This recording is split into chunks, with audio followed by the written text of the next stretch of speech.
একটু আপনার পরিচয়টা দিবেন কাইন্ডলি। আমার নাম মুক্তাদির রশিদ, আমি বাংলা আউটলুকের এক্সিকিউটিভ এডিটর। আমি আপনার কাছে জানতে আচ্ছা, চাই, আপনি আরেকটু আস্তে বললে আমরা শুনতে পারবো। শুনতে পাচ্ছেন না আপনারা? শুনতে আধা পারবো। ঘন্টা ধরে আমি ট্রাই করছি। ওনার ফোন, মোবাইল ফোন এবং ল্যাপটপ কোথায়? মাইকটা চালু করে দেন, মাইকটা চালু করে দেন, মাইকটা চালু করে দেন। এই যে ফাইন,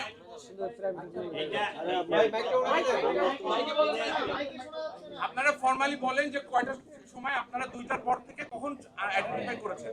এইটা প্রথম দিনের ব্রিফিং এই বলছিলাম আমি যে তাকে ডিটেক্ট করতে এবং শনাক্ত করতে আমাদের প্রায় রাত 11:30 বাজে গেছে।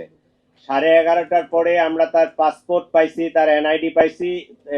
তাৎক্ষণিকভাবে আমরা ইমিগ্রেশনগুলোতে এই ইনফরমেশনটা দেই এবং ইমিগ্রেশনে তাকে ব্লক করা হয়।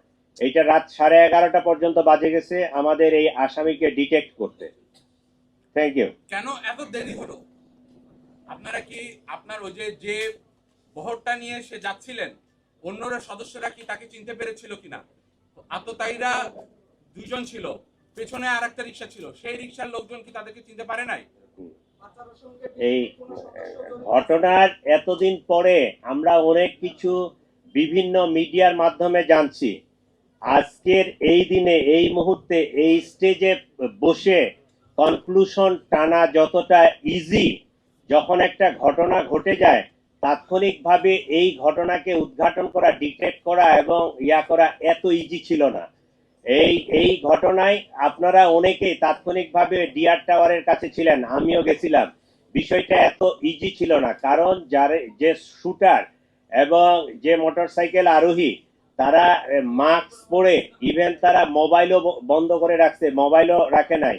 তারা যে মোটরসাইকেলটা ইউজ করছে, মোটরসাইকেলের নাম্বার প্লেট চেঞ্জ করা, অনেকগুলো বিষয় টোটাল সিসিটিভি ফুটেজ চেক করে গ্রাজুয়ালি আমাদেরকে আগাইতে হয়। একটা ঘটনা ঘটলে আমাকে ওই পিছনে লাস্ট ইন থেকে শুরু করে আমাকে সামনের দিকে আগাইতে হয়।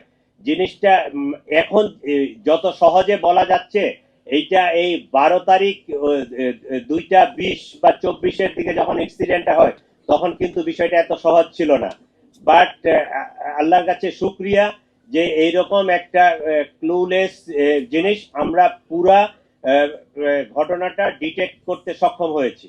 ধন্যবাদ আপনাদের। আরে যে ওর মোবাইল এবং ল্যাপটপ কোথায়? ওর মোবাইল এবং ল্যাপটপ কোথায়? আদির মোবাইল এবং ল্যাপটপ কোথায়?